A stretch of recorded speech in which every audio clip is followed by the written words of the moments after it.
Hey, glad you're here. Mid-season's hit, and I don't know about you, but I've been trying to figure out how to feel about the Chiefs rookie class so far. That's exactly what we're doing today. A no-fluff halfway check on every rookie who's actually mattered this season, who's exceeded expectations, who's lived up to the hype, and who still needs time. I'll give a grade for each guy, explain why, and tell you what I'd want to see down the stretch. Quick heads up, if you like this kind of breakdown, and you want a steady stream of Chiefs content made for fans who love debating every snap, smash that subscribe button, and help Total Chiefs News hit 6,000 subscribers. We're close, and that support matters. While you're at it, give this video a like so YouTube knows we mean business. Alright? The plan. I'll start with the headline name everyone wants to talk about. Josh Simmons, the first-round left tackle. Then we'll move inside to the defensive line. Omar Norman Lott and Ashton's Galati, and what their early plays mean for the run game and pass rush. After that, I'll break down the secondary and special teams. Null Williams, Jalen Royals, and Jeffrey Bassa.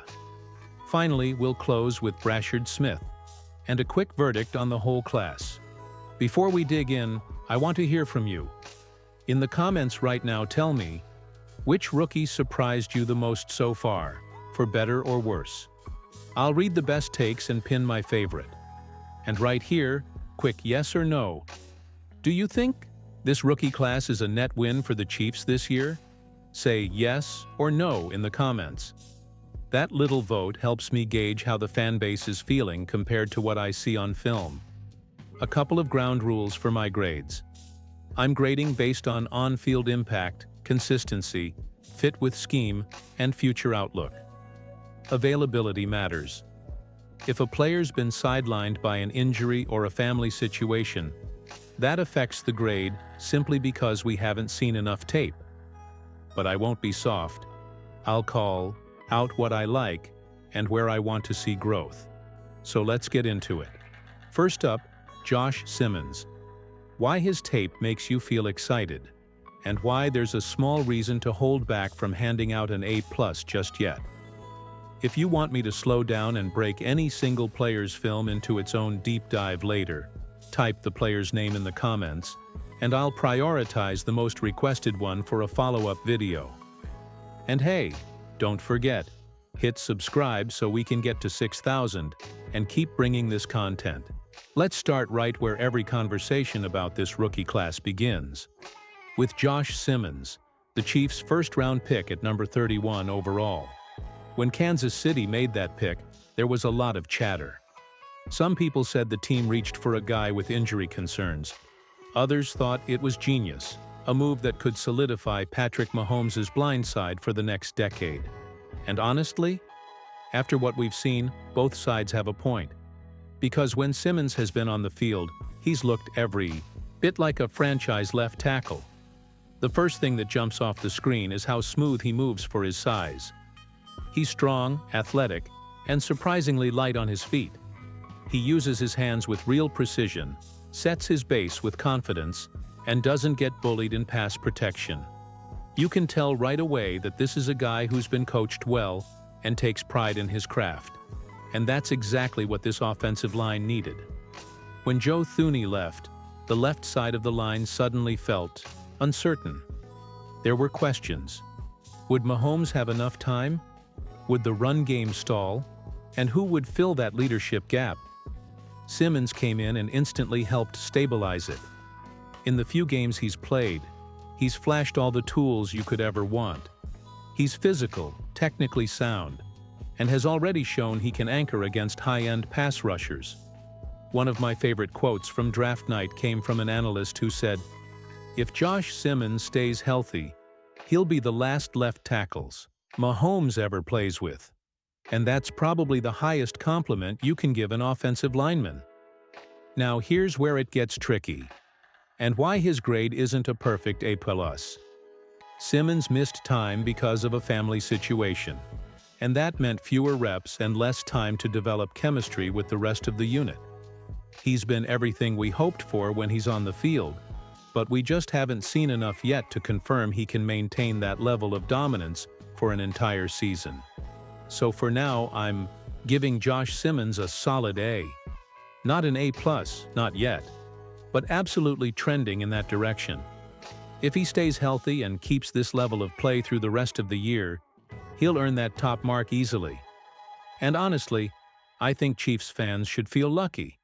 You don't often find a first-round lineman who looks this polished, this early. If you ask me, Brett Veach may have landed another cornerstone piece for this offense. But let me throw this question back to you. If you were running the team, would you lock in Josh Simmons right now as Mahomes' long-term left tackle? Or would you wait until he's proven it over a full season? Drop your answer in the comments. And hey, while you're typing that, hit that like button and subscribe to help Total Chiefs News hit 6,000 subscribers. Every new sub helps more fans find this kind of Chiefs breakdown, and I appreciate every single one of you who's been here since day one. Alright, that's our top pick. But how about the guys up front on defense? Let's move from protecting Mahomes to pressuring other quarterbacks, Omar Norman-Lott and Ashton Gillotte. Now let's flip the field and talk about the trenches on defense, specifically Omar Norman-Lott and Ashton Gillotte. These two were picked close together and, honestly, they've felt like sibling pieces on film. Both physical, both fit the Chiefs' emphasis on finishing plays, but with noticeably different ceilings and durability questions. Starting with Omar Norman-Lott, he came in with some solid draft buzz as a stout interior defender who can plug gaps and occasionally flash as a pass rusher. Early on, he showed exactly that. Good run-stopping instincts, the ability to hold the point of attack, and a surprising pop as an interior pass rusher for how he's used. In limited action, he produced a few tackles and a sack, and gave the depth on that defensive front some real value. But then the season hit a hard pause.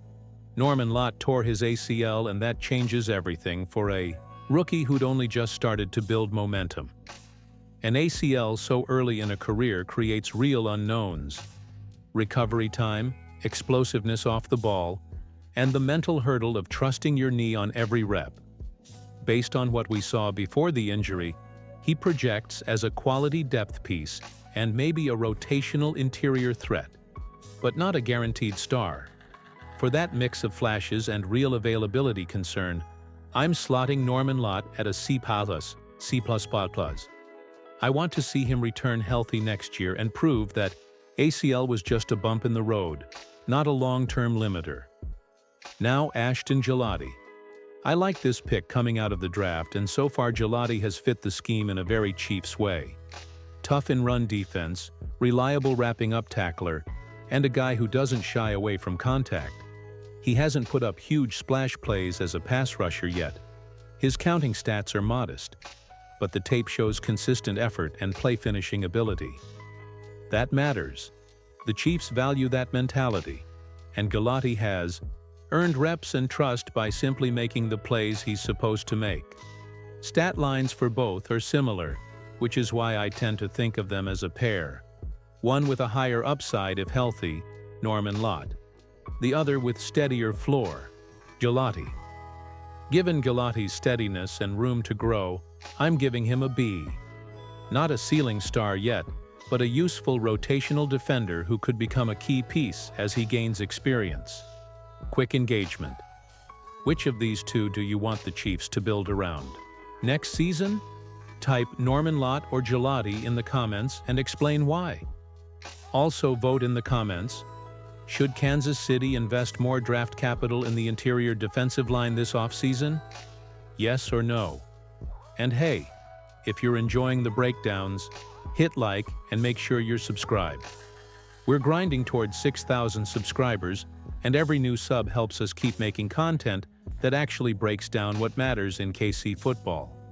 All right, from the defensive line to the secondary and special teams.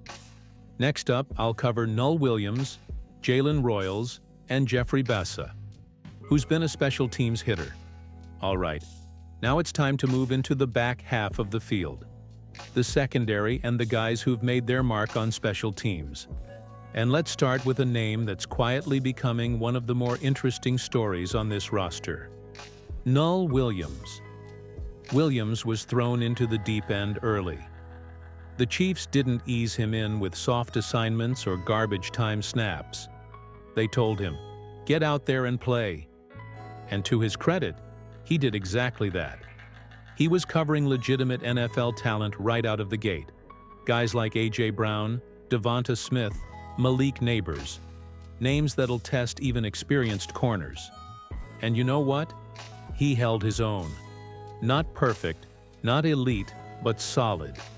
There were definitely games, Buffalo comes to mind, where Josh Allen picked on him a little, but even then, you could see the resilience. He didn't fold. He kept fighting. And for a rookie defensive back, that's what you want. At the midway point, he's got 10 tackles, 3 pass breakups, and a growing level of confidence. I'm giving Null Williams a B. He's not locking down number 1 receivers, but he's already proven he can handle real responsibility. Considering he was a mid-round pick and he's already getting first-team reps behind McDuffie and Watson, that's a win. I wouldn't be surprised if this kid ends up starting full-time sooner than later. Now let's talk about Jalen Royals. I'll be honest, we just haven't seen much from him yet. Royals came in with the profile of a field stretcher, a smaller, speedy receiver who could take the top off defenses like an Xavier Worthy type. He's had some work on special teams, a few punt and kick returns, but hasn't carved out a role on offense yet. That's not necessarily a knock on him. It's just how the Chiefs operate. They're letting him develop behind guys like Rashee Rice and Worthy, learning the system before he's really turned loose. So for now, his grade is a D+. Not because he's failed, but because there just hasn't been enough to judge yet. Royals is a long-term project. And finally, Jeffrey Bassa, the 5th-round hybrid linebacker safety. This dude hits like a truck. You watch his limited snaps, and every time he's in on a play, he brings violence with control. He's a special teams staple right now, but there's real potential for him to be more. The coaching staff loves his attitude. He's physical, disciplined, and can drop back in coverage when needed. The production isn't flashy, but it's promising.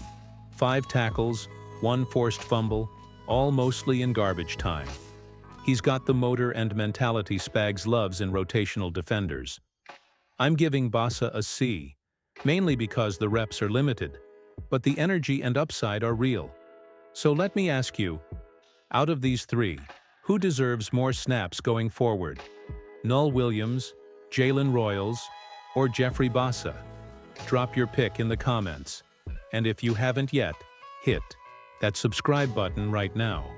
Help us push Total Chiefs News past 6,000 subscribers.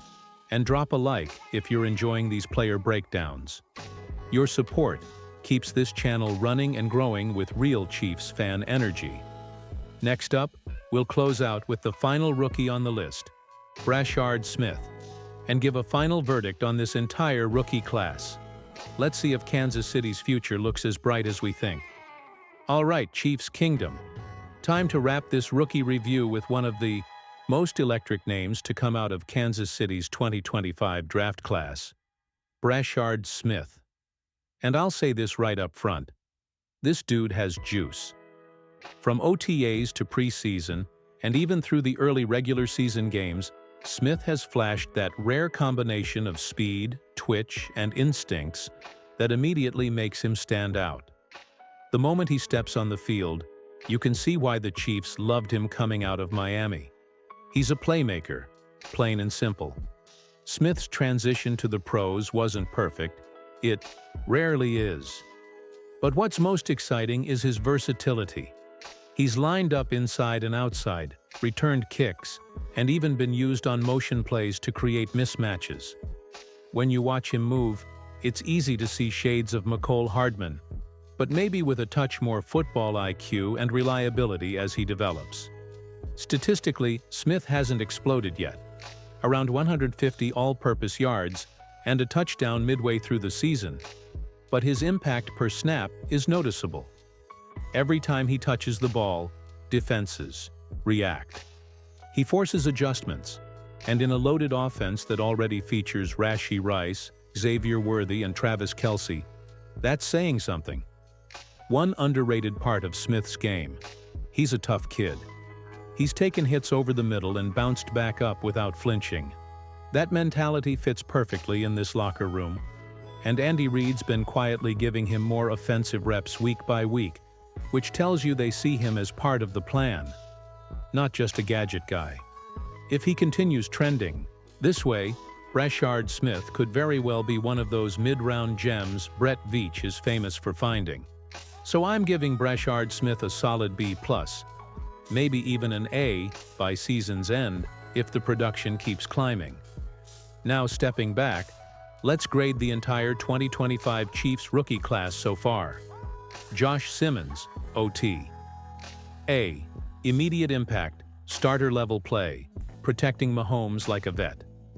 Omar Norman Lott, DT. C+, flashes of power, but injury derailed what looked like a strong rookie campaign. Ashton Galati, DL. B. Reliable depth, consistent tackler, plays with energy and smarts. Null Williams, CB. B. Holding his own against top receivers, promising young corner. Jalen Royals, WR. D+, developmental piece, potential still untapped. Jeffrey Bassa, LBS. C. Physical presence on special teams, upside if given more reps. Brashard Smith, WR. B+, explosive, dynamic, and earning more trust by the week. So overall, I'm grading this rookie class as a B. It's not perfect, but when your first-round pick looks like a long-term answer at left tackle, and you've got multiple mid-rounders already contributing meaningful snaps, that's a win. Brett Veach and Andy Reid once again proved they know how to draft for both fit and future. The depth is real, the talent is real, and when guys like Norman Lott get healthy, this class could look even stronger heading into 2026. So what do you think, Chiefs Kingdom?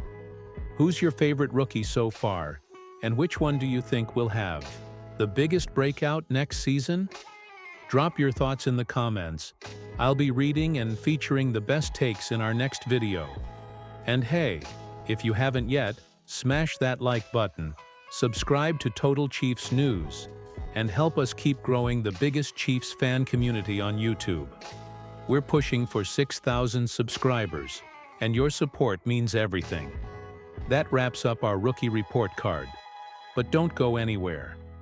Up next, we're breaking down the biggest mid-season surprises for Kansas City, including some players stepping up when nobody expected.